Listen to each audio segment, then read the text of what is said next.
اگر مردم درباره آنچه که در تو نیست صحبت کردن، با تو زبان درازی کردن، یا در تو طعنه کردن، یا تو رو مسخره کردن، در حقت تهمت کردن، بهتان کردن، همه این ضرر ندارد برای تو، مادامی که الله تعالی آنچه که در قلبت است میداند.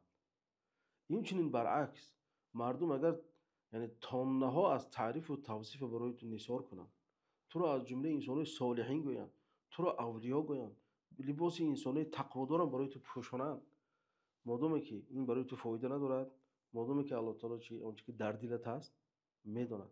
الله تعالی میگه که ربکم اعلم بما فی نفوسکم، پروردگارتان داناتر از آنچه که در دلهای شماست.